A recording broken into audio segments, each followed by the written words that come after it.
à tous, c'est un plaisir de… Oui, alors l'enregistrement a commencé. En effet, merci Julien Boucher d'être le coordinateur technique. Vous enregistrez la totalité de la réunion. Ensuite, on la met comme les autres fois. On a un effet multiplicateur parce qu'on nous demande, bien entendu, de pouvoir suivre ces intéressantes réunions que vous rendez intéressantes par votre participation. Au début de cette réunion, j'aimerais dire que depuis la dernière, puis c'est une tradition de l'IGNOM Genève d'organiser ces visioconférences, depuis ont eu lieu les rencontrements du bois à Lausanne. Et j'aimerais pas manquer cette occasion pour féliciter encore l'IGNOM Vaud de la performance réalisée, parce que préparer un événement général, régional, de cette importance en période de pandémie, ce n'est vraiment pas simple et ils méritent d'être félicités. D'ailleurs, ils ont remporté un succès mérité et ceux qui participaient ont eu raison d'y aller parce que c'était fort intéressant.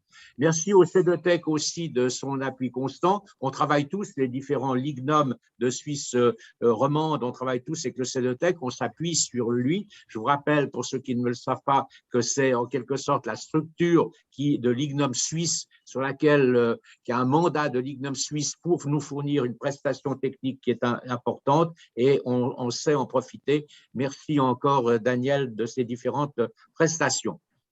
Mesdames et messieurs, lors de nos dernières, depuis l'IGNOM, depuis les rencontres Woodrise de Genève, il y a des sujets qu'on n'a pas lâchés. On n'a pas lâchés parce qu'ils sont toujours extrêmement d'une extrême actualité. On disait en janvier 2019 que le bois était trop bon marché. Ça a changé, ça a inquiété et à certains égards, ça a rassuré. Sur le plan suisse, la situation n'est pas catastrophique en ce qui concerne le prix du bois. Et ça me conduit à faire une remarque sur le prix du bois. Parce que j'ai vu au cours de ces dernières semaines, on a à Genève eu une motion qui passait au Grand Conseil et différentes structures, organisations ont été auditionnées. Et certains ont cru devoir, et notamment des milieux professionnels qui ne sont pas du bois, ont cru devoir faire des remarques sur le bois qui n'étaient pas particulièrement, enfin, je n'ai pas particulièrement apprécié et qu'on ne peut pas particulièrement apprécier, comme si le bois allait véritablement déstabiliser le milieu du béton, il y a quand même beaucoup à faire, ou le milieu de l'acier. Le bois peut jouer un rôle plus important, mais ce n'est pas nécessaire de le craindre. Au contraire, on doit jouer sur la mixité des matériaux. Et sur le prix du bois, ramenons les choses à leur véritable proportion. C'est intéressant, il y a 15 jours, nous étions avec les LIGNOM de Suisse romande, avec le CEDOTEC, à Porrentruy, nous avons visité la patinoire de Porrentruy. La patinoire de Porrentruy, dont on annonce qu'elle est en bois, et on a raison de le dire que le bois joue un rôle important à Porrentruy, c'est un investissement de l'ordre de 30 millions. Sur les 30 millions, vous avez 6 à 7 millions d'installations techniques. Vous avez 3 millions de béton et vous avez combien pour le bois? 3 millions aussi. C'est donc dire que le bois représente le 10% de la construction dans son ensemble et que même si son prix a augmenté, il ne peut pas avoir des influences qui compromettent véritablement la réalisation d'un objet. On a exagéré sur l'augmentation, les conséquences de l'augmentation du prix du bois. Il faut insister là-dessus parce que c'est important. Certains s'emploient à mettre en exergue une augmentation qui serait excessive et ceux qui le font, c'est souvent parce qu'ils ne maîtrisent pas le bois et préféreraient travailler sur un autre matériau. En ce qui nous concerne maintenant, nous allons traiter du thème « Valorisons nos circuits courts et consommons et transformons ici notre bois suisse et régional ». Dans nos différentes réunions, on a constaté que nous ne manquions pas de bois puisque, en principe, on dit que nous retirons le 50% de ce que la forêt produit. Alors, pour commencer, une brève intervention de Christina Guesch sur ce que nous possédons en matière de bois, l'état de nos forêts, de ce qu'elles peuvent donner. Ce n'est pas une conférence, Christina, comme je t'ai demandé, c'est un flash sur la situation du bois que nous possédons. Merci, c'est à toi. Merci bien, Claude. Merci aussi pour ce thème aujourd'hui qui est de grande actualité avec ces filières courtes. Avec un temps où on parle beaucoup de ces changements climatiques, du carbone, etc. Je pense que la filière bois a un grand atout à jouer dans ce contexte. Puis si on veut se targuer d'être écologique et d'utiliser des matériaux renouvelables, il faut aussi penser à limiter l'énergie grise, ne pas exporter notre bois à l'étranger pour qu'il soit collé là-bas et réimporter les bois qui sont collés. C'est un petit peu en contradiction avec cette étiquette verte qu'on aimerait faire valoir. D'où l'importance de pouvoir aussi valoriser notre bois dans le pays, faire nous cette valeur ajoutée sur le bois, en faire profiter notre pays. J'avais la dernière séance ou cette dernière rencontre aussi mis en avant qu'on a du bois, on est loin d'utiliser tout le potentiel qu'on a dans ces forêts suisses. Alors c'est clair que le bois facile, c'est le premier qui est utilisé, mais il reste passablement de bois dans les forêts privées, aussi dans les forêts de montagne. J'avais expliqué qu'en Valais, on coupait du bois pour des raisons de protection de la forêt. Et c'est 40 à 50 000 mètres cubes annuellement qui sont coupés et qui restent à pourrir en forêt, faute de pouvoir payer le débardage. Alors, c'est quelque chose qui fait mal au cœur aux professionnels de la forêt, aux forestiers bûcherons, et c'est absolument un manque de respect pour ce bois qui a mis 100 ou 200 ans à pousser dans nos forêts de montagne, de lui donner en finalité juste de pourrir et pas être valorisé dans des constructions ou dans des chaudières. Alors, d'où l'importance de ce thème aujourd'hui. Merci Christina. On a assez de bois. Par contre, on ne le paye pas suffisamment pour pouvoir en effet bien l'utiliser. Quand tu donnes l'exemple de ce bois qui reste à terre en Valais, parce que c'est particulièrement la disposition des forêts est particulièrement peu accessible selon les endroits, mais c'est un problème qui est plus général. Merci d'avoir rappelé ça. On a du bois en suffisance, trouvons le moyen de bien l'utiliser. Est-ce que maintenant Pierre-André Delars nous entend? Eh bien, visiblement, auditivement, on ne l'entend pas. On entendra son témoignage tout à l'heure, on reviendra sur lui tout à l'heure, et puis autrement, c'est toi que je te repasserai la parole tout à l'heure. Alors, je me tourne maintenant vers Gauthier Corbat. Gauthier, vous êtes là. Je ne vois pas sur l'écran. Oui, voilà. Voilà, Gauthier. Eh bien, écoutez, c'est un plaisir de vous voir. Il y a 15 jours, j'avais le privilège d'être devant votre scierie. Et puis, j'ai même vu le bois qui était destiné, les poutres qui étaient destinées à Notre-Dame de Paris. Alors, c'est vrai que ce n'est pas vous qui construisez Notre-Dame de Paris. Il y a eu certains titres qui étaient forts. Enfin, je comprends qu'ils aient provoqué votre satisfaction. Il y a 40 scieries qui ont été sollicités par le gouvernement français pour produire ce bois, cette partie spécifique de la cathédrale, et vous êtes la seule scierie étrangère, et je comprends que ce soit une satisfaction pour nous, pour vous, et c'en est une pour nous de montrer que le bois suisse a des qualités et qu'il peut même aller jusqu'à Notre-Dame de Paris. Mais maintenant, ce n'est pas de ça que vous allez nous parler. Nous venons sur le circuit court, et je vous laisse la parole pour évoquer ce sujet-là, c'est-à-dire de pouvoir utiliser du bois de notre pays. Vous êtes spécialisé dans le feuillu, non pas dans le résineux, mais dans le feuillu, le bois de notre pays, et quid de la situation par rapport aux scieries dont on constate qu'elles sont en tous les cas en nombre insuffisant pour pouvoir répondre à la totalité de la demande, puisque, comme Christina Guesch l'a dit tout à l'heure, on exporte du bois à l'étranger, on le transforme, deuxième transformation à l'étranger, on le réimporte, on crée ainsi un déficit environnemental et on crée un déficit économique en ne prenant pas la valeur ajoutée que nous aurions en le conservant sur notre territoire. À vous, Gauthier, la parole. Merci, Monsieur le Président. Déjà, j'aimerais vous remercier d'être venu à Porrentruy il y a une petite quinzaine de jours, d'avoir visité la patinoire. Je crois que les chiffres que vous avez évoqués sont effectivement révélateurs d'une situation qu'il faut avoir devant les yeux. Ce n'est pas parce qu'aujourd'hui, il y a plus de parts de marché gagnées par le bois dans la construction qu'on est encore leader et puis qu'on peut vraiment ici parler d'une valorisation totale de notre matériau. Donc là, je vous suis complètement. Pour le reste, je vous salue aussi. Excusez-moi, mesdames, messieurs, merci d'être présents. La question est très vaste. Hein. Je ne vais pas pouvoir traiter évidemment de l'ensemble de sujets lors de cet échange. Peut-être deux points qu'on ressent effectivement à propos des circuits courts, peut-être trois même. Le premier, ce n'est pas moi le spécialiste, mais je crois que pour simplement rester sur la patinoire de Porrentruy, je regarde Daniel hein, du coin de l'œil. Ce qui est assez admirable, c'est que le SIDP, donc le syndicat de communes qui a fait le choix du bois, a réussi à travailler main dans la main avec l'IGNOM. Je pense que vous connaissez peut-être déjà ce sujet, mais pour respecter les marchés publics et réussir véritablement à construire cet objet, quand même d'importance, on va dire, régionale, voire au-delà.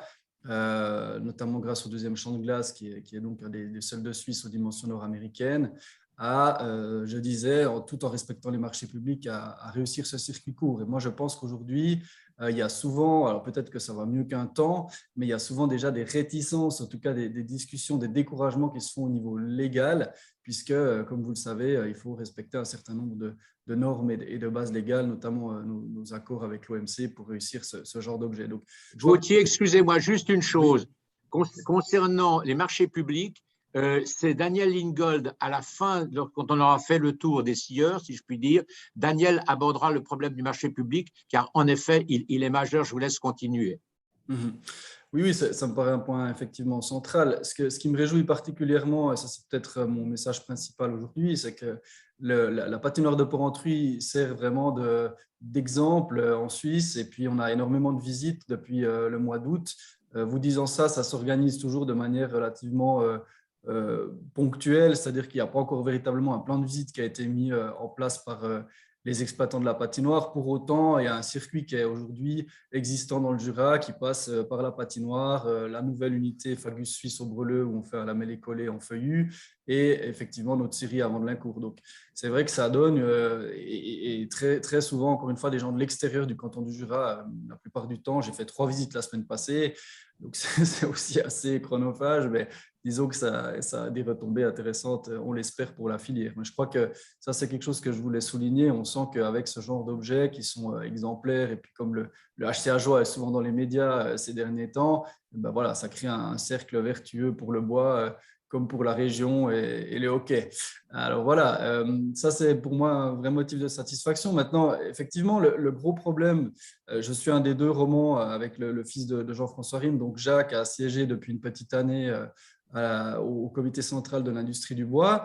Ce qui est ce qui met sous pression, je dirais, un certain nombre d'acteurs, c'est que si on prend l'exemple des colleurs aujourd'hui, ils vont nous faire comprendre qu'ils veulent bien coller davantage de bois, mais que les infrastructures donc de première transformation du bois en Suisse sont relativement limitées si vous avez des augmentations de pourcentage d'achat de fournitures en bois suisse. Donc, c'est vrai que ça représente un défi considérable. Je vais vous donner un exemple concret. On est équipé ici à Vandelincourt avec une unité de délignage du bois. Il y a très peu d'unités de première transformation du bois feuillu en Suisse qui sont équipées d'une telle unité. Ce qui veut dire que vous avez un approvisionnement pour le bois collé vers Fagus ou vers d'autres acteurs en Suisse qui est relativement limité si, encore une fois, la demande augmente. Donc là, je pense que l'adaptation à un marché exponentiel est un défi majeur je parle pour le feuillu, hein, parce qu'évidemment, pour le résineux, c'est plus compliqué pour moi d'en parler, mais pour le feuillu, en tout cas, avec le phénomène Fagus, mais plus généralement du bois collé feuillu, puisque la patinoire, pour y revenir encore, c'est assez exemplaire à ce niveau-là. On est limité dans les capacités, donc on ne peut pas, je dirais, pour le dire un peu trivialement, faire les malins avec ça aujourd'hui. Et je pense que ça pose un certain nombre de défis et de questions sur l'avenir de ce genre de procédés dans des volumes, je dirais, plus conséquents que ce qui est aujourd'hui disponible. Peut-être un mot sur l'approvisionnement. Aujourd'hui, c'est quand même relativement tendu dans les forêts suisses pour ce qui concerne encore une fois le feuillu, puisque vous avez des acteurs comme Paul Mayer, donc allemands, qui viennent acheter aujourd'hui des qualités qui aujourd'hui nous concernent directement. Donc vous avez quand même, pour prendre un exemple, mais il y en a d'autres, d'acheteurs étrangers, ou en tout cas issus de nos amis pays limitrophes, qui viennent se fournir aussi en Suisse. Donc voilà, c'est aujourd'hui on voit que là aussi, en termes d'approvisionnement, il y aura peut-être dans les années qui viennent une question qui va se poser dans les forêts.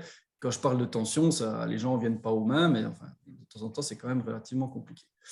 Alors, voilà ce que je peux vous dire. Moi, je peux évidemment évoquer, après la valorisation et les sous-produits de nos forêts, le projet qui va être mis en œuvre dans le Jura avec cette production d'hydrogène, mais je n'aimerais pas tenir trop longtemps le crachoir. Une question en ce qui concerne les acheteurs étrangers. Ce phénomène, on l'a vu en Suisse, on l'a vu, mais d'une manière supportable, en tout cas jusqu'à présent, mais préoccupante. Par contre, en France, c'était beaucoup plus grave. Et il y a eu des appels qui ont été lancés pour dire ne vendez pas votre bois aux Américains et aux Chinois et en laissant tomber les Français. Et là, bien entendu, le business peut évidemment pousser les gens à vendre à celui qui paye le plus, mais il y a quelques lignes à avoir. Comment se protéger de cette concurrence internationale? Oui, effectivement, je vous remercie de la question. Ça, c'est un thème dans le thème Notre-Dame, celui de l'exportation du chêne vers l'Asie. Il faut savoir qu'aujourd'hui, on estime à peu près que 30% du chêne français, donc dans les qualités industrie, sont exportés vers la Chine, ce qui pose un problème majeur aux scieries françaises qui sont tout à fait capables d'absorber ces volumes. Et puis, ils ont utilisé aujourd'hui le projet Notre-Dame pour rendre visible cette problématique, d'abord auprès directement du président. Il a reçu donc en main propre une demande dans ce sens-là pour arrêter l'exportation des grumes, sauf que vous pouvez imaginer que c'est une question qui se règle à ce niveau-là plutôt à Bruxelles qu'à Paris en raison donc de l'espace économique. Et donc ça, c'est un problème aujourd'hui majeur et puis qui pose des problèmes aux scieries françaises dans la mesure où vous avez une telle demande aujourd'hui que non seulement ils pourraient facilement absorber ce volume, mais ils doivent, certains collègues, mettre leur scierie à l'arrêt sur plusieurs jours, ces dernières semaines en tout cas, parce qu'ils n'ont pas suffisamment de chêne à scier. Sachant qu'en plus, chaque année, il y a un petit peu moins de chêne à disposition sur le marché français. Donc ça, c'est clair que c'est un problème majeur. Alors, ce qu'a fait la France pour essayer de se protéger de ça, concrètement, c'est qu'elle a mis en place, il y a 2 ou 3 ans, ce qu'on appelle le label UE. Donc, ils l'ont fait vraiment au niveau national. Ça concerne uniquement les chênes. Ça s'est fait, je ne sais pas si ça fait en bonne ou en mauvaise entente avec l'Union européenne, mais en tout cas, ça s'est fait au niveau national.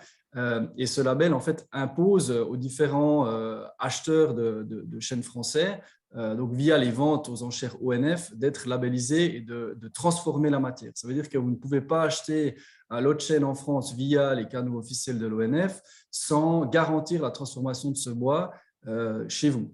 Ceci dit, c'est très bien, mais ça fait porter le fardeau de la responsabilité évidemment sur les acheteurs et pas tellement sur des administrations ou des personnes comme Christina. Donc, c'est un système qui est assez particulier. Et puis surtout, je termine là-dessus, il faut voir qu'en France, vous avez un assez grand volume de bois qui appartient à des privés.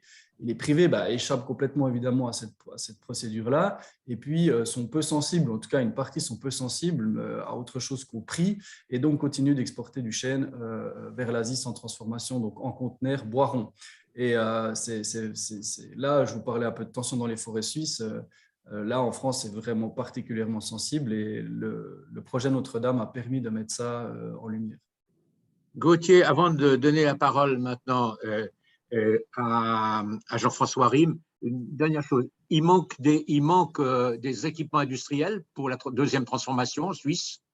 Alors moi, j'évoque la première transformation, hein, véritablement. Moi, je sais, j'en avais parlé avec Thierry Zahn, je crois. C'est lui qui me disait l'autre jour qu'une nouvelle usine de collage en Suisse, dans les tailles de celles qui existent aujourd'hui, donc celles qui sont relativement ambitieuses, elle n'aurait pas de problème à avoir du travail aujourd'hui. Mais là, pour moi, c'est disons, moins de mon ressort. Mais ce que je peux dire, en tout cas, pour la transformation des plateaux, donc des sillages vers la lamelle, hein, donc vraiment les planches parallèles, les bois équarris qui sont la matière qui forme justement celle qui est absorbée dans les usines de collage. Effectivement, aujourd'hui, pour le feuillu, on est relativement limité. OK. On quitte le Jura pour le canton de Fribourg. Entre parenthèses, ceux qui sont présentables et qui peuvent ouvrir les images de leur présence, c'est plus agréable, mais ce n'est pas une obligation, mais c'est plus agréable. Jean-François, depuis Bulle, quelle est ta position par rapport au sujet dans lequel nous sommes entrés? Alors, je reprends la discussion où Gauthier Corbat l'a arrêté concernant les capacités de collage. C'est vrai qu'en Suisse, on n'a pas d'usine qui colle 150 ou 200 000 mètres cubes de bois collé comme en Allemagne ou en Autriche. D'ailleurs, la consommation, d'après les derniers chiffres que j'ai en tête, serait d'environ 250 000 mètres cubes. Mais en Suisse, on a par contre des constructeurs, des gens qui ne sont pas des vrais colleurs, c'est des gens qui font des projets. Je pense naturellement principalement à la maison Ducret, mais il y a la maison Roth en Suisse allemande, et il y en a quelques autres. Et là, le marché est en plein développement. Pour revenir aux généralités, bon, les prix des bois ont relativement augmenté en Suisse comme à l'étranger. Peut-être un tout petit peu moins qu'à l'étranger, c'est possible, c'est ce qu'on entend dire des propriétaires forestiers, mais il faut reconnaître qu'à l'étranger, la tendance est en train de s'inverser. Une des fonctions que j'ai dans l'entreprise, c'est de lire les magazines professionnels allemands et autrichiens pour transmettre les informations à mon fils, et je suis relativement bien informé dans ce domaine-là. On a eu une flambée des prix des grumes, une flambée des prix des sciages, une flambée des prix des bois collés. Aujourd'hui, c'est en train de redescendre et se stabiliser. Alors, je comprends la forêt, je comprends les remarques naturellement de Madame Guiche concernant les prix des grumes. Le problème du Valais est connu depuis longtemps. C'est un des cantons qui exploite le moins ces forêts par rapport à l'accroissement. C'est aussi un des cantons qui a les conditions les plus difficiles avec les grisons. Mais aujourd'hui, en tout cas, l'approvisionnement, Thierry de Sam pourrait me contredire, n'est pas un problème chez nous. On est bien ravitaillés. Les prix ont augmenté, mais de façon encore relativement raisonnable, et ça fonctionne. Il y a un problème pour les scieries qui n'ont pas de chauffage à distance ou de production de pellets, c'est la mise en valeur des sous-produits, où là, les fabricants de panneaux et de papier n'ont pratiquement pas bougé leur prix. Mais si je résume par rapport à la situation de crise que nous connaissons avec le Covid, on peut dire que pour l'industrie de la scierie, actuellement, les chiffres sont bons, très bons au point de vue volume. Nous, à fin novembre, on a 30% d'augmentation de chiffre d'affaires par rapport à l'année passée, qui avait été une année normale. Et je n'ai pas les résultats financiers, mais je vois un petit peu les liquidités sur les comptes. Donc, l'année 2021 sera bonne pourvu qu'on ait la même année en 2022. Et Jean-François, lors d'un autre débat auquel tu participais, on avait évoqué le besoin éventuel, enfin besoin. La réalité, c'est que, toujours est-il, les scieries ont peut-être leur carnet de commandes plein, mais il n'en demeure pas moins qu'on exporte du bois et on le réimporte. C'est une réalité. Si on a une vision plus générale, on ne peut pas être satisfait sur le plan environnemental et on ne peut pas être satisfait sur le plan économique parce qu'il y a un potentiel, en quelque sorte, d'activité, un potentiel d'emploi qui est latent. Et tu disais il y a quelques semaines, dans un de ces débats, mais ce n'est pas si simple que ça d'agrandir nos scieries ou d'en créer d'autres pour des raisons multiples. Est-ce que tu peux redire un mot à ce sujet ? Alors, en gros, bon, je n'ai pas ressorti les chiffres d'exportation des bois résineux. Les feuillus, ce n'est pas mon domaine. Mais les résineux, l'exportation n'est pas très, très élevée actuellement. On a un ravitaillement des scieries qui est en principe bon à très bon, au point de vue des volumes, et ça fonctionne. Par contre, quand j'ai commencé dans la branche il y a relativement longtemps, il y avait 1500 scieries en Suisse. Aujourd'hui, il en reste moins de 150. Le volume scié, grâce à des maisons de Sam, des ponts et quelques autres, est resté le même. Mais aujourd'hui, si nous, des ponts, on voulait s'agrandir, eh bien, on ne trouvera pas de terrain pour s'agrandir parce qu'il nous faut 10 hectares, 100 000 mètres carrés, Et ça, on les trouve nulle part. Et on les trouve surtout nulle part à un prix qu'on peut payer. Aujourd'hui, il faudrait payer 200 francs du mètre carré. 100 000 mètres carrés à 200 francs, ça fait 20 millions, plus tous les investissements. Donc, je connais personne qui reconstruit une scierie dans ces conditions. Alors nous, bon, où on est bien. Mais on a quand même quelques problèmes de voisinage, pas autant que la maison Fournier-Aride qui a dû interrompre sa production la semaine passée à cause des voisins. Mais enfin, ce problème est un problème. À part ça, on a les problèmes des coûts de transport, on a les salaires et on a un phénomène qui est un peu nouveau et qui s'est aggravé ces derniers temps, c'est le cours de l'euro qui est à 1,04. Et je ne parierais pas qu'il va remonter à 1,20, je parierais plutôt qu'il va descendre à 1 franc. Voilà. Bien, merci Jean-François. Bien, Thierry de Saint, Thierry, vous avez déjà été interpellé sur une ou deux questions. On a eu l'occasion d'avoir quelques échanges. Vous pouvez, sans que je fasse un commentaire supplémentaire, reprendre la balle au bon. Vous m'entendez là? Oui, on vous entend. Et voilà. Bonjour à tous. D'abord, je tiens à m'excuser pour mon retard. Voilà. Pas de problème. Oui, alors, écoutez, c'est clair qu'il y a entre Gauthier et puis Jean-François, il y a déjà beaucoup de choses qui ont été dites, hein, notamment pour dire à Gauthier sur la problématique de l'approvisionnement, notamment depuis la France, surtout dans les bois résineux. C'est vrai que quand je vois que l'ONF, Office national des forêts, c'est des gens qui sont capables d'exporter du bois en Chine, je trouve ça inadmissible.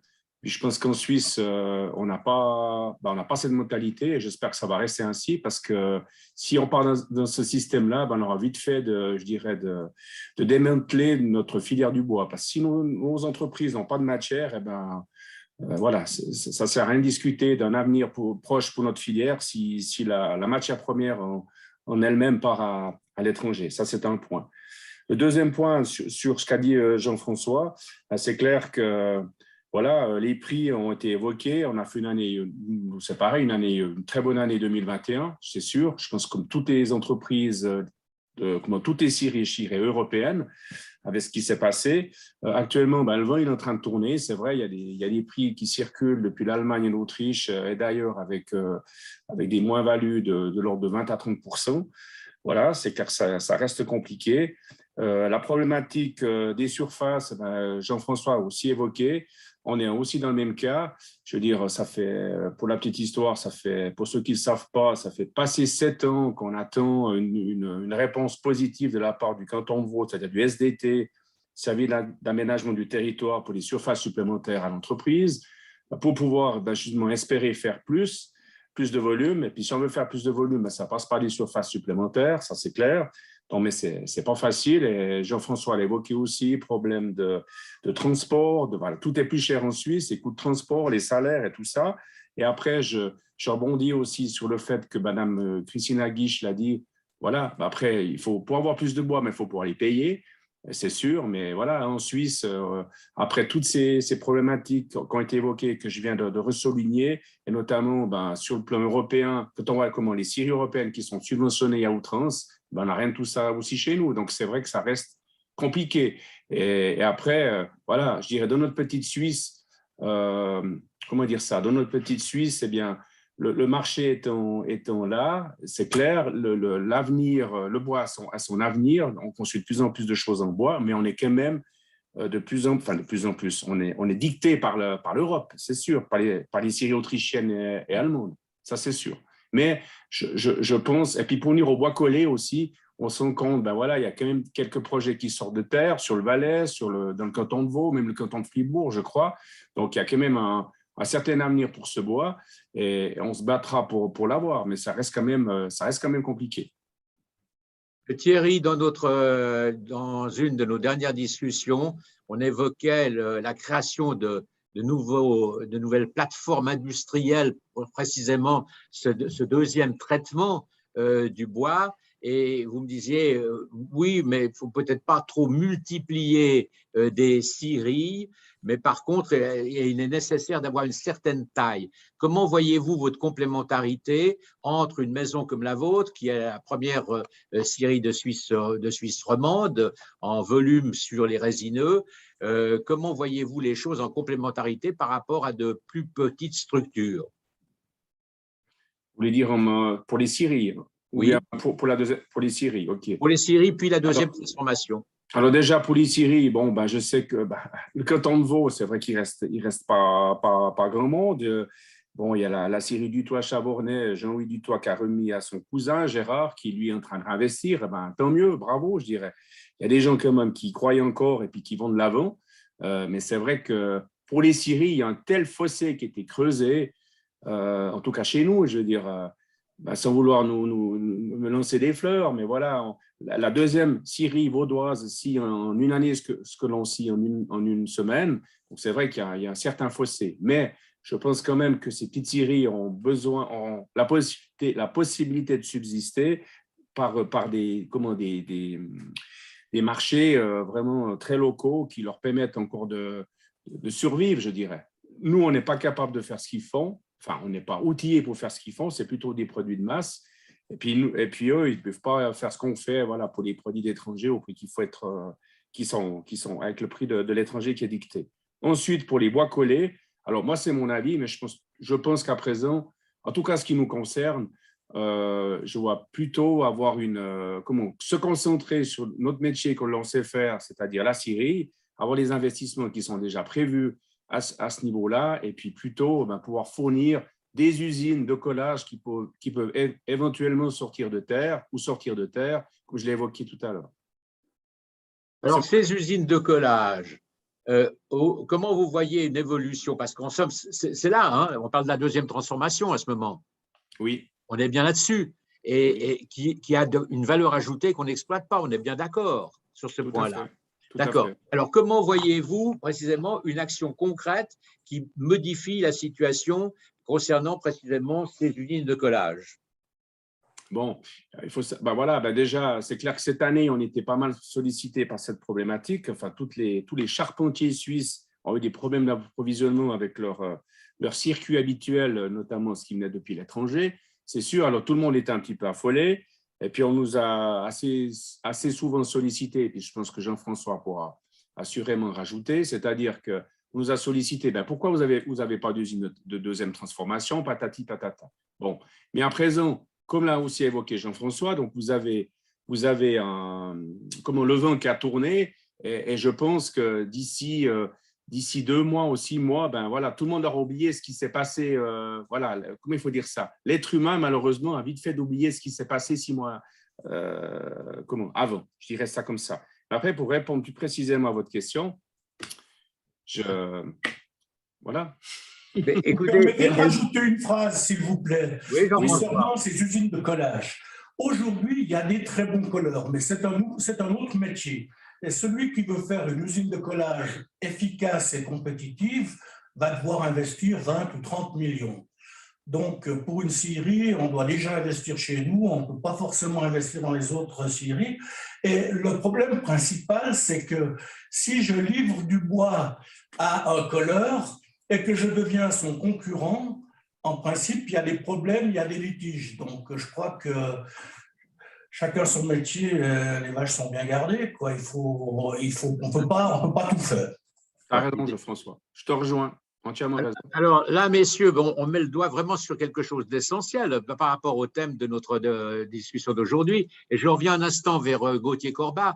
Gauthier, par rapport aux usines de collage, vous aimez assez la diversification. Est-ce que vous y songez? Alors nous, le projet collage, c'est Fagus Suisse. Nous, on est actionnaire et investi dans le projet Aubreleux de collage donc de feuillus, qui a vécu une première année compliquée parce que c'est une start-up, donc elle débutait dans un environnement qui n'était pas simple, il faut positionner le produit, et puis ce fut difficile. Mais cette année, ça a bien fonctionné parce qu'en plus de ça, avec la difficulté des prix et de la pro sur du lamellé classique, c'est clair qu'il y a un certain nombre de projets qui se sont tournés vers Fagus. Donc, ça a été une belle opportunité pour cette unité. Mais maintenant, nous, on n'ira pas plus loin que ce qui se passe au Breleux. C'est déjà un projet relativement ambitieux avec des investissements conséquents. Donc, moi, je rejoins aussi effectivement Jean-François et Thierry. Je crois que nous, en tant qu'acteurs de la première transformation, on peut soutenir, et on le fait, un projet tel que Fagus. Mais je crois que les colleurs doivent aussi, eux, trouver leurs propres solutions et investir de leur côté. Messieurs, vous trois, votre réponse, votre positionnement, que je comprends parfaitement, mais montre qu'on est dans une certaine incohérence par rapport au message de la transition écologique qui doit nous conduire précisément à être dans les circuits courts. Les circuits courts, ça consiste à faire notre collage ici et de ne pas le faire de l'autre côté du monde en exportant notre bois. On va y revenir, Daniel, dans un instant, puisque je vais te passer la parole, mais cela montre, alors, il s'agira de dire qui sont les colleurs. Aujourd'hui, y en a-t-il qui sont suffisamment solides pour le faire? Et s'ils ne le font pas, quelles dispositions pouvons-nous prendre dans notre pays pour qu'on soit en cohérence par rapport à notre politique concernant le réchauffement climatique, concernant la politique écologique, etc., etc. Autrement, on tient des discours, des grands discours sur cette transition écologique, et puis par contre, on ne franchirait pas le pas. Mais merci de ces réponses. On peut rajouter un commentaire là-dessus. Oui, Jean-François. Il y a la maison Ducret à Orge est en train d'investir à Yverdon. Je ne connais pas le détail des projets, mais il y a des projets. Schilliger à Cusnard-Tamrigui a investi dans le collage des sommes énormes ces dernières années. Et le projet que Thierry a évité, il est à 2 km à vol d'oiseau de notre Syrie. C'est la maison Grisonitz-Haug qui veut faire du collage à Bois-d'Anse. Donc, les usines de collage se développent, et elles se développent dans la proximité. Mais elles doivent répondre aux caractéristiques du marché suisse. Alors, merci de cette précision. Notre prochain rendez-vous sur les mêmes bases nous permettra d'aborder véritablement le collage et cette deuxième transformation avec les acteurs qui sont les plus directement concernés. Mais merci, ce passage est extrêmement intéressant. Maintenant, je me tourne vers Daniel, à qui j'ai demandé notamment, puisqu'on était sur les circuits courts, les circuits courts, c'est bien gentil, mais le circuit court, ça commence par l'usage du bois suisse ou du bois régional, et pas d'un bois qui traverse le monde avant d'être travaillé ici. Daniel, tu as la parole. Oui, merci et bonjour à toutes et tous. En fait, effectivement, ce que je fais moi, c'est de parler plus de la demande. On a parlé de l'offre et des goulets d'étranglement. Et puis, du point de vue de la demande, on se pose la question comment on peut favoriser ces circuits courts. Et puis, le fait de demander du bois suisse ou du bois local, c'est un des éléments qui fonctionne bien. Et qui fonctionne dans les deux sens d'ailleurs. Si on recourt à des entreprises locales, on a plus de chances d'obtenir du bois suisse. Ce n'est pas une garantie, hein, c'est quand même qu'on a 70% d'importation dans la charpente. Mais à l'inverse, quand on demande du bois suisse, alors là, oui, on a beaucoup plus de chances d'arriver sur des entreprises locales parce que ça fait peu de sens pour une entreprise étrangère de répondre à cette exigence. Et puis, pour un projet privé, c'est simple, en fait. Il suffit d'exiger. Le privé fait ce qu'il veut dans son contrat. Il peut dire « je veux du bois suisse, je veux du bois local, je veux du bois de la forêt XY » et ce n'est pas un souci. Et puis, ça nous amène à cette notion de comment ça se passe dans les plus gros projets, qui sont souvent des projets de marché public, puisque les investisseurs institutionnels sont ceux qui pour l'instant, encore soutiennent ces gros projets. Et là, en fait, la première chose, c'est la volonté. On l'a aussi entendu chez Gauthier. Sans le SIDP, c'est-à-dire sans la volonté du maître de l'ouvrage, on aurait pu faire ce qu'on voulait. Il n'y aurait pas eu de bois suisse ou de bois local dans la patinoire de Porrentruy. C'est la même chose pour la Maison de l'Environnement. C'est la même chose pour le Collège de Béthusie, qui sont 3 projets qui ont été faits en parallèle avec des procédures bois local et entreprise locale filière courte. Donc, cette volonté, elle est importante. Et c'est celle sur laquelle on doit travailler en premier lieu. Ensuite, une fois que la volonté est là, ça ne suffit pas parce qu'effectivement, on est dans le cadre de ces marchés publics. Et puis, ici, on doit adapter les procédures de manière à ce qu'on puisse respecter ces marchés publics. Alors, une première chose qu'on peut dire, c'est que le cadre légal a quelque peu changé. On a des nouvelles directives KBOB qui permettent de faire des choses de manière plus simple quand on est dans des lots qui permettent de travailler sur invitation. On a le droit d'exiger du bois suisse, par exemple, ce qui n'était pas le cas avant le 1er janvier. Et puis, donc, ces procédures que l'on adapte, on a 2 méthodes. La première, c'est de recourir au minimi quand on est dans un marché international, c'est-à-dire on prend une partie du mandat qui est suffisamment petite pour qu'on puisse déroger aux règles général, ou quand on est dans le cadre intercantonal, on le fait en adaptant la grandeur des lots. Donc, en fait, on doit modifier sa procédure pour pouvoir répondre à ces règles de l'OMC, à ces règles de marché public. En fait, on ne va pas déroger aux règles, on va simplement y répondre. Donc, une des solutions, c'est ces minimi. La deuxième, c'est fournir du propre bois. Quand on fournit son propre bois, lorsqu'un institutionnel a la capacité de fournir une prestation qu'il fait lui-même, c'est le cas du propre bois, alors il peut sortir cette prestation-là du marché public. Et c'est ce qui a été, entre autres, retenu ou partiellement retenu dans l'exemple de la patinoire de Porrentruy, puisqu'on avait une fourniture de propre bois, puis un recours au minimi pour travailler ce bois dans les scieries, par exemple, ou même en collage. La même chose pour Béthusie, fourniture de propre bois, puis recours au minimi pour faire des lots de sciage et de collage. Et ça, c'est vrai, quand on en parle aujourd'hui encore, on a beaucoup d'acteurs qui nous disent « oui, mais c'est compliqué, c'est une contrainte ». Et en fait, il ne faut pas le voir comme une contrainte, il faut vraiment le voir comme une opportunité. C'est une opportunité, malgré le cadre des marchés publics, de faire quand même travailler la filière courte. Et là, clairement, en imposant le bois, on impose de facto la filière courte. Le cadre légal, j'en ai parlé. L'exemplarité, c'est important et je reviens sur les mêmes projets parce qu'on l'a vu aussi, il y a des projets dans le canton de Fribourg. Le canton de Fribourg est pionnier en la matière de l'utilisation de son bois et ce sont cette exemplarité, ce sont ces maîtres d'ouvrage institutionnels qui montrent l'exemple, qui nous permettent ensuite de dire voilà, c'est faisable, d'acquérir de l'expérience. Et dans cette expérience, on peut quand même dire aussi sur ces projets que ça a débouché sur une mise en commun de ces expériences et entre autres sur un site internet qui s'appelle www.proprebois.ch qui est déjà online, mais pas encore tout à fait terminé, donc il n'est pas encore parfait. Mais en première page, on a déjà une grille de décision, par exemple, qui facilite grandement le travail pour savoir dans quelle situation on se trouve et qu'est-ce qu'on a à faire pour pouvoir faire passer cette filière courte et puis ce propre bois. Et puis, il y a encore deux éléments que j'aimerais souligner. Le premier, c'est que pour ça, on a besoin d'une filière unie. Ça veut dire qu'on a besoin de partenaires qui font ces exercices et puis qui le font de manière proactive. C'est-à-dire que chacun doit voir l'intérêt qu'il a et l'intérêt de son voisin à faire la même démarche en commun. Ça se fait entre autres par l'IGNOM, hein, donc la culture du nous. Et puis là, le dernier élément, c'est la communication. Je crois qu'on a encore un gros déficit de communication, d'une part pour dire que c'est possible, d'autre part pour dire que c'est relativement facile, mais aussi pour enlever tous les préjugés qui continuent encore aujourd'hui à toucher la filière bois. On sait qu'on a un certain journalisme qui aime la sensation. On l'a bien vu de nouveau avec les problèmes des prix, hein. Il a beaucoup été communiqué sur les problèmes de prix dans la filière bois, alors qu'on n'a, pour ainsi dire, pas entendu parler du fait que l'acier d'armature avait doublé en une semaine. Et ça, je pense que c'est quelque chose qui est encore important, qu'on doit mieux maîtriser dans la filière pour atteindre ces objectifs de filière courte par l'intermédiaire du bois local ou du bois suisse. Merci Daniel.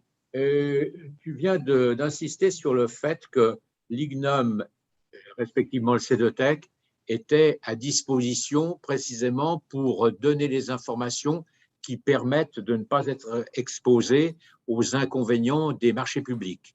Les exemples qu'on a montrent que généralement, on réussit cela s'il y a anticipation. Ce n'est pas au dernier moment qu'il faut s'y prendre. Alors, d'une part, on retient, et on le dira et redira, que dans le cadre de notre organisation l'IGNOM, nous avons une structure que tu diriges et qui peut donner des informations concernant les marchés publics et comment on peut arriver sans violer quoi que ce soit, mais tout simplement avec un problème, grâce à l'anticipation et à une réflexion éclairée, on peut arriver à utiliser notre bois, soit en l'acquérant avant, enfin bref, ces choses-là, tu sauras leur dire. Ça, c'est un élément. À Fribourg, pour le centre de police, c'est bien comme cela qu'ils avaient agi. Si tu peux nous dire encore un mot à ce sujet. Alors, ce n'est pas le projet que je connais le mieux. Ce que je peux dire, c'est que nous, on est en train de rassembler des expériences qui sont des expériences parfois très différentes. À Fribourg, il y a eu beaucoup de projets qui partaient de propres bois avec une vision très, très étroite, c'est-à-dire qu'on prenait le bois en forêt avec une partie didactique avec les élèves qui participaient à l'abattage pour ensuite avoir ce bois très précisément dans le bâtiment à un endroit visible, identifiable. Donc, c'est vraiment la démarche la plus aboutie. C'est aussi celle qui demande le plus de temps d'anticipation parce qu'effectivement, on a une obligation du respect de la chaîne qui est complète puisqu'on connaît l'arbre et on connaît sa destination finale. On a d'autres cas comme la patinoire de Porrentruy ou le collège de Béthusie où la vision elle est un tout petit peu plus large. On a des produits qui sont un peu diversifiés dans de la lamelle, dans du lambris pour pouvoir optimiser aussi les sillages. Et puis ici, on a travaillé vraiment avec une procédure, avec des, comme je l'ai dit avant, avec des minimis, avec des appels d'offres qui est assez intense. Et puis, dans le cas de la Maison de l'Environnement, c'est encore un tout autre cas, c'est un concours en entreprise totale. En gros, on dit, on va vous fournir du bois, mais on ne sait pas encore combien, quand, comment, quelle qualité, parce qu'on ne connaît pas encore le projet. Et c'est clair que chacun de ces projets a des conséquences sur la méthode d'approche pour l'utilisation du bois dans le cadre des marchés publics. Je ne peux pas généraliser, mais oui, on est en train de réunir toutes ces expériences pour pouvoir couvrir la totalité des cas. Et dans un moment, on va pouvoir donner… Pardon, Jean-François. Là-dessus, oui. Pour compléter, pour pouvoir faire ces exercices avec la fourniture du bois, bien sûr qu'il faut que ce soit des collectivités publiques, des communes qui ont des forêts. Et ça n'est malheureusement pas toujours le cas. Et puis, on a un deuxième effet restrictif, c'est que si vous faites des poutres collées qui nécessitent du 46 par 175 et qui n'a qu'une dimension, deux dimensions, quand vous achetez des bois, c'est par définition un produit non homogène. Et donc, si vous voulez en même temps optimiser le rendement, il faut quand même tenir compte de ces restrictions. Mais si les collectivités publiques et les scieurs font preuve d'intelligence et de collaboration, on a toujours trouvé des solutions. Ouais. Alors, je suis très content de la remarque parce que c'est effectivement, comme je l'ai dit, on est en train de faire des expériences et une des expériences qui a été faite, c'est de voir que plus on est extrême dans l'exigence de la fourniture et de ce que l'on reçoit, plus c'est difficile et puis ça devient très, très lié à la capacité de l'entreprise, à sa grandeur. Et là, de nouveau, la matrice de l'entreprise entre le bois qu'elle reçoit et le bois qu'elle doit fournir, c'est un élément déterminant. La qualité des bois et la qualité du produit, si c'est un monoproduit ou si c'est plusieurs produits, c'est déterminant. Et puis, je suis tout à fait d'accord, on doit progresser dans cette démarche, on apprend. En particulier aussi en disant le propre bois, c'était la seule méthode à un moment donné de contourner les marchés publics, pas de les contourner, de répondre aux exigences des marchés publics. Et aujourd'hui, grâce à cette nouvelle règle KBOB, ce n'est plus la seule. On en a une autre, c'est celle de l'exigence de bois suisse, par exemple, qui permet de compléter un lot et qui permet d'atténuer l'effet du propre bois et de la difficulté de rendement. Vous pourriez m'envoyer cette nouvelle norme KBOB parce que je connais bien les marchés publics. J'étais président de la commission de l'économie quand on a fait cette loi. Il y avait l'aide de Madame Flutiger dans la commission qui a beaucoup travaillé là-dessus. Mais je ne suis pas au courant de la nouvelle règle du KBOB. Je vous l'envoie. Alors, il y a un document KBOB qui est sorti et qui est entré en vigueur au 1er janvier. Et puis, il y a un compact de l'IGNOM qui fait aussi un résumé là-dessus. Et puis, dans les deux, on parle de cette possibilité d'exiger du bois suisse lorsqu'on est dans un appel d'offres de gré à gré ou par invitation. D'accord, merci. OK. Est-ce que par rapport à ce que vous avez entendu, mesdames et messieurs, est-ce que quelqu'un désire poser une question? Vous pouvez… oui, je vois qu'une main s'agite et puis un signe. Alors, votre image est floue et puis votre nom apparaît curieusement. Mais oui. On vous donne volontiers la parole, mais merci de vous présenter. Bonjour, je suis Christophe Perrier, architecte. Vous êtes Christophe Perrier. D'accord, bonjour. Vous avez la parole. J'ai une question sur les circuits très très courts. Dans les communes de montagne où il y a beaucoup de forêts, est-ce qu'il y a quelque chose qui est fait pour que justement l'exploitation de ces forêts soit orientée pour qu'on ait des diversités dans les essences possibles et tout ça? Parce que bon, le problème des scieurs, on l'a compris, on n'en a plus. Moi, je suis dans les collines du Jura vaudois, puisque je viens de Sainte-Croix, et on s'aperçoit que quand on demande du bois, on a des fois de la peine à trouver ce qu'on aimerait comme essence. Il y a des déficits dans certaines essences, de résineux par exemple. Lequel d'entre vous veut répondre? Oui, quelles essences? Quelles essences? Sapin blanc. Dans le sapin blanc, il y en a assez. Il y a 30% de la forêt suisse qui a du sapin blanc. Oui, suisse, mais quand je parle régional. Ah, il n'y a pas de scierie dans le Jura vaudois. Il y a ça, bon, il y a ça. Il y en a dans les montagnes de Châtelois, tout près. Ouais. Je pense que on n'aime pas trop sécher le sapin blanc, c'est peut-être ça, non? Donc, oui, mais aussi, c'est pour ses qualités à la résistance à l'humidité. Comment vous dites?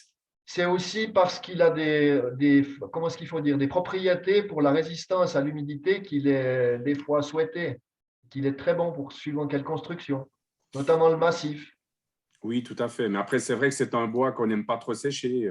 Voilà. On le fait de temps en temps, c'est vrai, mais c'est plus compliqué à sécher du sapin, c'est vrai. Ouais. C'est vrai. Mais je repose ma question au niveau des communes ou comment est-ce qu'il faut dire, de l'organisation cantonale pour la gestion des forêts. Est-ce qu'il y a des encouragements qui sont faits pour l'exploitation, pour dire qu'il faut orienter comment est-ce qu'il faut dire, les essences qui sont disponibles sur certains territoires? Parce qu'on a des tas de zones qui sont très peu exploitées parce qu'effectivement, on a une topographie qui est difficile, qui rend le coût d'exploitation assez coûteux. Mais un circuit très court, on pourrait le négliger. Disons, l'absorber.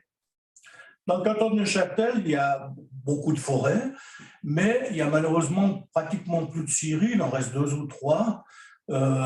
Et ça, c'est un des problèmes. Mais quand on parle de circuits courts, on ne parle pas de 12 km. Oui, j'ai bien mentionné, très court. Oui, bon, on parle de 50-60 km. Je ne connais pas les chiffres de la maison de Sade, mais chez nous, le rayon d'approvisionnement moyen est de 60 km. D'accord. Écoutez, on va revenir sur les essences qui nous posent quelques problèmes avec les forestiers dans un instant. Autre question par rapport à ce que vous avez entendu jusqu'à présent, mesdames et messieurs? Si tel n'est pas le cas, et puis Christina, est-ce que tu as récupéré ton collègue? Non, malheureusement, je ne le vois pas. Bon, alors je te donnerai la parole le concernant pour un témoignage tout à l'heure. Mais j'aimerais revenir sur une chose, c'est que on dit que les essences qui aiment la chaleur sont déjà là en partie. Ce qu'on sait, c'est que les essences qui n'aiment pas la chaleur créent des situations extrêmement graves. En Suisse, peut-être un peu moins que dans un pays comme la France, où on assiste à de véritables catastrophes avec des forêts qui sont dans un état, tout simplement, elles disparaissent. Comment voyez-vous, alors je m'adresse aux forestiers, notamment d'une part à Christine Aguièche, mais à mes collègues Philippe Poget et Roger Bert, comment voyez-vous cette transformation des essences par rapport au changement climatique, qui est une réalité, puisqu'on voit les dégâts qui sont déjà là? Philippe, est-ce que tu veux intervenir en premier? Roger est en train de se réinstaller et puis Christina aura sans doute quelque chose à dire. Philippe, à toi la parole. Et après, Roger, s'il veut. Oui, merci, Président. Les forestiers, on voit les choses sur un très long terme. Ça veut dire qu'on sait bien qu'on ne peut pas transformer la forêt pour qu'elle réponde directement maintenant au changement climatique.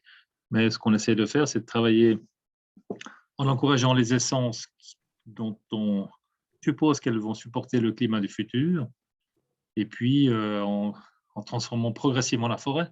Mais c'est vrai que c'est une culture qui est faite sur des centaines d'années, donc on doit accompagner la transformation et puis trouver ces essences. Alors, il y a des tests qui sont faits par les instituts de recherche pour trouver les essences qui seraient mieux adaptées. En ville, ce sera plus facile parce que là, on peut vraiment planter directement et changer les essences directement, mais dans les forêts, ça prendra du temps et on doit suivre ce temps. Et pour la demande de l'architecte de Sainte-Croix, alors à mon avis, il n'y a pas de volonté au niveau de la forêt d'adapter les essences à la demande de la construction. Nous, on va accompagner le développement des essences qui sont là, et puis plutôt, on va dire ça, permettre que la forêt soit gérée de manière pérenne et qu'elle puisse remplir toutes ses fonctions. Et après, on récolte le bois qu'on a sur place, mais on n'arrive pas à orienter ça en disant on a besoin de plus d'érable ou plus d'autres choses, et puis on transforme les essences pour répondre à une demande, parce que là, on est sur un marché de très long terme, mais pas sur un marché court. Mais ce qui vous intéresse d'abord, c'est la santé des forêts. Oui, et puis qu'elles puissent répondre aux fonctions qu'on attend d'elles sur un très long terme, mais de manière permanente. Je comprends. Roger, Je pose une question aux forestiers. On a dit en début d'émission qu'on exploitait en Suisse à peu près 50% de l'accroissement des forêts. Alors, quel est le rôle du vieillissement de la forêt dans ces problèmes de santé de la forêt? Parce qu'en définitive, les arbres, c'est des êtres un peu comme les hommes ou les animaux. Et avec le vieillissement, à un moment donné, on meurt, quoi. Ouais. Roger Bert, tu veux ajouter quelque chose à ce sujet? Ingénieur forestier également.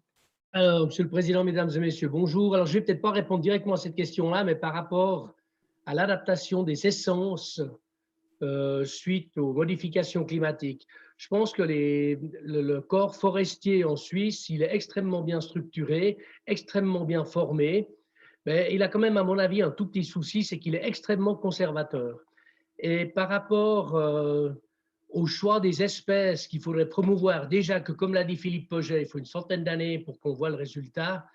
Aujourd'hui, on est extrêmement frileux, notamment sur les pressions des différentes instances de protection de la nature pour essayer d'introduire ou d'essayer des essences exotiques. On l'a déjà fait avec plus ou moins de succès sur certaines essences. Aujourd'hui, je pense clairement que dans les endroits où il y a le plus de soucis, les forestiers et les propriétaires, qui sont souvent des communes, voire l'État, vont être poussés à un peu d'audace. Aujourd'hui, cette audace, je la sens pas tellement chez mes collègues forestiers. En ville, beaucoup plus, mais ça fait 30 ans qu'on sait qu'il va faire plus chaud et qu'on aura un problème. On avait les mêmes problèmes avec la promotion des essences indigènes, soi-disant les meilleures, et on voit très bien leurs limites en milieu urbain. En milieu forestier, c'est vrai que c'est beaucoup plus difficile, mais je pense qu'on devra y venir aussi. Mais dites-nous ce que c'est faire preuve d'audace. Alors, vous mettriez quoi? Alors, écoutez, en forêt, il faut du temps. Alors, c'est vrai que l'Institut de recherche forestière Birmensdorf a fait une 50aine de parcelles réparties sur toute la Suisse avec une quinzaine, une vingtaine d'espèces, disons, indigènes et originales, donc un peu plus large que le spectre indigène pur. Mais évidemment que les résultats, on ne les verra pas avant 20 ans. Donc ça, c'est un peu problématique. Moi, je suis assez partisan pour simplifier à l'extrême, où on voit que l'épicéa a un problème avec le réchauffement. Si on pense à nos collègues français, ce qu'ils ont fait il y a 100 ans sur le mont Ventoux, où il n'y avait rien. Bon, ils avaient été se promener en Algérie, en Afrique du Nord. Ils ont bien vu qu'il y avait des cèdres là-bas qui résistaient au froid et aux chaleurs, qui poussaient sur du calcaire. Et avec un certain succès, ils l'ont introduit sur le mont Ventoux. Et aujourd'hui, il y a une sylviculture de l'épicéa, enfin du cèdre, pardon, sur le mont Ventoux. Je me dis que peut-être que sur nos flancs du Jura, où on a essayé du mélèze il y a une quarantaine d'années, peut-être qu'on devrait essayer un peu de cèdre de l'Atlas, voire du cèdre du Liban. Aujourd'hui, c'est un peu les mêmes. Forestièrement, je pense qu'il sera intéressant. D'un point de vue utilisation dans la filière bois, je pense qu'il y a quelque chose à faire aussi. Évidemment que les résultats, on les verra dans 100 ans. Alors aujourd'hui, j'ai un peu l'impression de prêcher dans le désert. On se fiche de moi, on rigole. Mais non, sois rassuré. Je maintiens quand même que le cèdre de l'Atlas, par rapport à la chaleur sur du sol calcaire et en altitude, par rapport au froid, il a fait ses preuves ailleurs. Réaction, Christina. On vous laisse entre forestiers, un moment parce que sans cela, il n'y a pas d'avenir du tout. Hein. Alors, je suis contente d'entendre les propos de Roger parce que j'ai dû faire le même constat comme on a fait 2 journées sur ces changements climatiques dans les forêts valaisannes. C'est d'une part l'incrédulité des forestiers de voir l'amplitude de ces changements qu'on prévoit. Par ailleurs, on voit en forêt que la forêt réagit déjà. on a retrouvé les chênes à 1600 mètres. Le plus gros problème pour les forestiers valaisans, du moins, c'est que les seuls bois qui risquent de pousser dans quelques décennies, c'est celles qui ont 4 pattes en dessous, parce que tout est mangé, tout ce qui dépasse 15 cm est juste mangé par le cerf, notamment, mais aussi chevreuil, chamois. Donc ça, c'est un gros problème dans ces changements climatiques, c'est de pouvoir aussi réguler le gibier pour qu'on ait des prochaines essences. Et je pense, comme Roger, on doit sortir de ce dogme de rajeunissement naturel, que la nature sait ce qu'il faut faire de correct, parce que la nature, elle ne va pas regarder ce que nous, les hommes, on a besoin. Et puis là, on est face à une amplitude de changement qu'on n'a jamais connue. Et puis la forêt, si elle n'est plus là pendant 100 ans, pour la nature, c'est égal. Elle va revenir un jour ou l'autre. Mais nous, même 5 ans sans la protection de la forêt dans les montagnes valaisannes, c'est juste pas possible.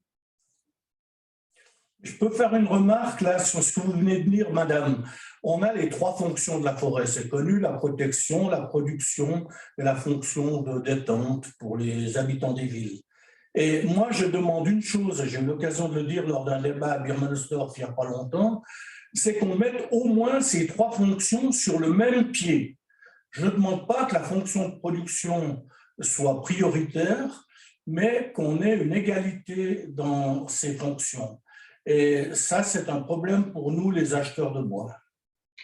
Je vous l'accorde tout à fait. Et puis, je crois que les propriétaires forestiers valaisans font beaucoup pour justement qu'on reconnaisse aussi que la forêt n'a pas que le rôle de protection, qu'on a justement ces volumes de bois qui restent en forêt à pourrir et qui ne sont pas valorisés, et que justement, il faut aussi considérer cette fonction de production qui, pour nous, a un rôle écologique tout autant que toutes les autres fonctions. De valoriser le bois, de l'utiliser à la place d'utiliser d'autres matériaux plus polluants, je veux dire, ça fait partie du travail aussi du forestier.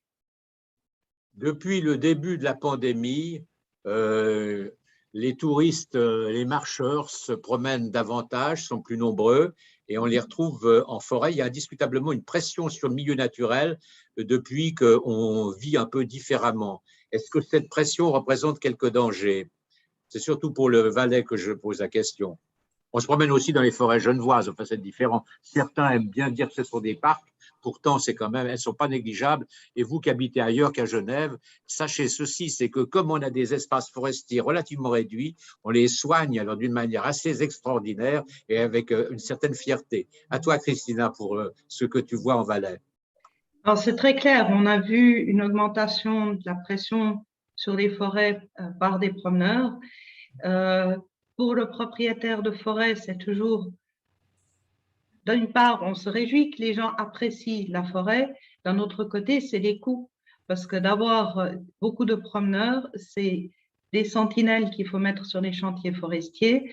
Ça va même plus loin, c'est qu'il faut garder ouverts les sentiers qui sont fortement fréquentés. Donc, on abat les bois qui ne sont pas forcément dans la bonne direction par rapport au débardage. Il y a des cantons qui valorisent cette fonction d'accueil et qui indemnisent le propriétaire, et puis il y a d'autres cantons où il n'y a rien. Et je rajoute à ça, on a récemment découvert que les communes font des concepts de mobilité douce qui réactivent d'anciens chemins qui ont peut-être été abandonnés il y a 100 ans en arrière. Le propriétaire de forêt est tout bonnement pas informé. On ne sait pas que tout à coup, nos forêts vont être ouvertes à d'autres sentiers de mobilité et ça implique aussi une certaine responsabilité pour le propriétaire vu que toute infrastructure, on doit assurer la sécurité autour. Donc pour le propriétaire de forêt, à part le fait qu'on est content que les gens apprécient la forêt, c'est aussi passablement de coûts supplémentaires. Roger, vous voulez ajouter quelque chose à ce sujet? Non, j'ai cru que tu lui avais appuyé sur ton bouton. Si tu permets, Claude, moi oui, je t'en prie. J'aimerais bien revenir un petit peu sur la fonction de production. On a dit que la forêt changeait, et puis moi je maintiens qu'on doit aussi prendre la notion de ressources parmi, comme aussi l'a dit Jean-François Rime, qu'on doit prendre la notion de ressources parmi les critères pour fixer cette nouvelle forêt qui prendra du temps. Mais il ne faut pas oublier autre chose, on ne va pas seulement amener de nouvelles essences, on va aussi éliminer les anciennes, et puis on a un risque actuel qui est quand même le risque d'avoir plus de bois de tempête, hein, d'avoir plus de bois baustriché, d'avoir plus de bois qui souffrent de ces changements climatiques. Et ce bois-là, il va arriver sur le marché. Et donc, on retombe dans la notion de où va-t-on le transformer? Est-ce qu'il va rester en forêt? Est-ce qu'il va être transformé? Au-delà du prix, hein, parce qu'on sait que ce bois, si on le laisse trop longtemps, il perd de la valeur. Je pense quand même que c'est un critère qu'on doit aussi tenir compte dans l'adaptation de la première et de la deuxième transformation. Que va-t-il advenir du bois actuel avec le réchauffement climatique? Vous avez évoqué le bois qui reste en forêt. Et ça, il faut quand même le dire et le répéter. J'imagine que tous les participants au débat le savent. C'est qu'un bois qui reste en forêt, qui pourrit, dégage autant de CO2 qu'un bois qu'on brûle. Alors, je ne veux pas brûler tout le bois, non. Mais au moins, la meilleure façon de stocker du CO2, c'est de construire en bois. Et ça, il faut vraiment le répéter et le redire tout le temps, tout le temps. Daniel, tu voulais répliquer? Non, sur ce point, merci de rappeler cela. Il est clair que les gens qui se promènent en forêt sont souvent surpris et voire choqués de constater qu'il y a des quantités de bois considérables qui sont au sol. Dans sa première intervention, Christina a relevé les raisons de cette situation et le fait qu'on n'arrivait pas à payer ce qu'il fallait pour sortir ce bois. Donc, si on prend les choses dans l'ordre chronologique, en s'approchant de la fin de notre réunion, on constate, on a aimé dire, et on a eu raison, que la forêt suisse est exemplaire. En général, sur le plan international, on reconnaît que son exploitation est exemplaire. Cette exemplarité a un coût, elle a un coût. Et cette exemplarité, elle ne répond pas toutefois à l'objectif que nous poursuivons sur précisément la gestion environnementale. Ce bois qui est au sol, pour qu'il sorte, il doit être payé. En 2019, quand on a terminé les rencontres Woodridge de Genève, on a souligné que le bois n'était pas payé. Et quand vous avez des propriétaires forestiers privés, et Philippe Poget peut réagir à cet égard, souvent, ils n'ont pas, peut-être qu'à Genève c'est un petit peu différent, mais dans de nombreux endroits, ils n'ont pas la possibilité d'entretenir leur forêt. Rester indifférent sur le plan national à cela, c'est être incohérent par rapport à une politique environnementale. Ça, c'est le point véritablement numéro 1. Le point numéro 2, maintenant Daniel vient de souligner la modification de la forêt pour des raisons climatiques. Du bois qui sera au sol, non pas parce qu'on l'a coupé, mais parce que la nature aura fait qu'il sera au sol. Comment allons-nous gérer ces quantités qui sont extrêmement importantes et qui vont arriver? Puis ensuite, une fois qu'il est au sol, on a évoqué avec les intervenants skieurs la situation présente, c'est-à-dire satisfaction dans une phase de la filière, et puis la réflexion qu'on doit avoir si véritablement on entend faire véritablement les choses dans notre pays. Ça, c'est une autre question qui vient se poser. Mais aussi, il y a des allusions qui ont été faites.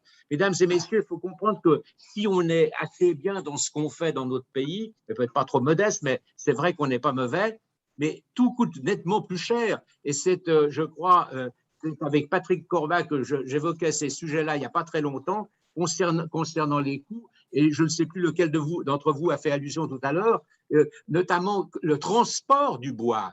On est le seul pays où la limite quantitative du poids par camion est véritablement la plus exigeante, c'est-à-dire qu'il faut 2 camions là où un suffirait. Je ne dis pas qu'on a tort, mais chaque fois, toutes ces mesures sont prises dans un certain sens. Les taxes qui sont levées, des taxes absolument uniques au monde, tout ça a un prix qui est conséquent. Autrement dit, véritablement, on a raison d'être mobilisés les uns et les autres. Merci à ceux qui suivent cette réunion et qu'ils qu'ils soient des ambassadeurs pour passer ce message. Il ne s'agit pas d'être critique pour être critique, mais d'être conscient que la transition écologique au niveau environnemental et au niveau économique ne peut se faire qu'avec des changements. Autrement, nous sommes véritablement dans l'incohérence d'une manière générale.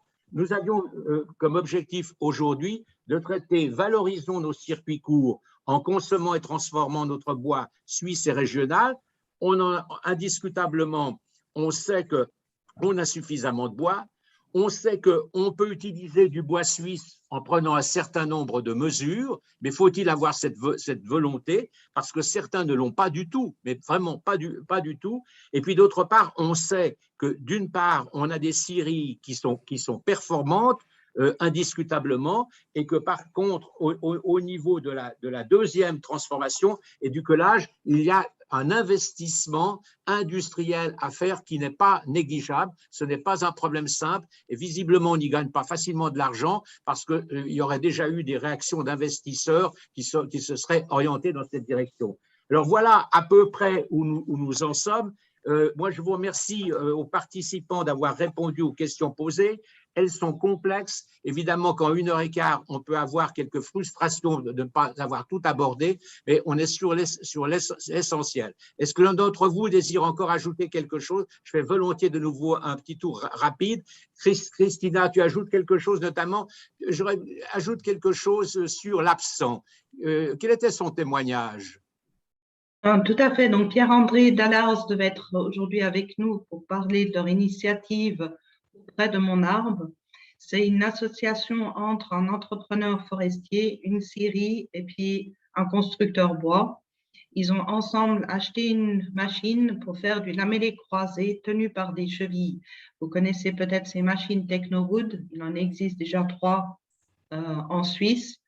Donc, c'est un marché de niche pour des gens qui ont les moyens de se payer une maison qui est en pur bois, sans colle, sans clous, et puis avec un concept qui leur permet d'amener les clients voir la forêt où le bois va être exploité et qui est ce lien qui est créé de la forêt jusqu'à la maison. Donc là, on est vraiment dans les circuits courts. C'est la petite niche, c'est la démarche de niche. Merci. Est-ce que Gauthier voulait ajouter quelque chose? Rien. Jean-François? Alors moi, je voudrais simplement dire au plaisir que j'ai participé à ce genre de débat. Il faut que les discussions qu'on a eues soient retransmises le plus largement possible et te remercier, Claude, qui est en définitive pas quelqu'un qui vient du bois, de l'engagement que tu as pour la promotion du bois. Et on voit d'ailleurs qu'à Genève, par rapport à un canton qui n'est pas un canton forestier, on a quand même une très grosse utilisation du bois. On peut en faire un peu plus, mais en ce qui concerne la diffusion de ce rendez-vous d'aujourd'hui, nous le mettons sur notre site et on va passer un message pour permettre à ceux qui n'étaient pas là de pouvoir suivre en effet ce débat. Thierry? Oui, j'aimerais peut-être rajouter une chose concernant Ingold, excuse-moi, ton prénom. Daniel. Excuse-moi. Oui, peut-être rajouter sur la construction, je pense que vu qu'avec la problématique des tempêtes qui risque d'être là de plus en plus omniprésente, et notamment la problématique du bois triché, il faudrait pouvoir changer un petit peu la qualité dans les constructions, autoriser à avoir du bois bleu, par exemple si on a des bois trichés, vous voyez, il faudrait changer un petit peu la norme pour les constructions. Ça, je pense que ce sera important. Parce que je pense que ça n'altérera pas la problématique mécanique, la résistance mécanique du bois, mais qu'on puisse tolérer ce genre être plus large au sens, enfin voilà, à certains sens pour la construction du bois. Je pense que ce sera important. Tu t'es mis devant des bois colorés, là. Comment tu dis? Tu t'es mis devant des bois colorés, derrière toi, on voit du bois qui a Voilà, c'est juste. Ouais, c'est juste. La visioconférence, ça permet une certaine intimité. On entre chez les gens. Enfin, on a vu aucun d'entre vous se lever et donner des images un peu surprenantes parce que dans ces choses-là, il y a eu quelques anecdotes. Ça n'a pas été le cas. Vous avez tous été présentables pour ceux qui ont allumé. Ceux qui n'ont pas allumé, c'est parce qu'ils ne l'étaient pas, s'ils n'ont pas mis leur image. Voilà. Daniel, tu veux réagir à la Juste une petite chose. Oui, j'étais en retard parce que derrière moi, je ne sais pas, je suis dans le Carnot, c'est pour ça. Voilà. D'accord. Bon, eh bien, écoutez, vous pourrez tous boire un verre maintenant, chacun chez soi. Merci, Julien, de votre prestation. manifestation, de votre intervention sur le plan technique. Merci aux intervenants et à tous les participants. Je vous souhaite de bonnes fêtes de fin d'année et rendez-vous l'année prochaine, dès le mois de janvier. Nous allons vous proposer un nouveau rendez-vous sur un thème qui mérite toute notre attention. C'est une vraie passion, le bois. À bientôt. Au revoir. Merci. Bye bye. Au revoir. À bientôt. Au revoir.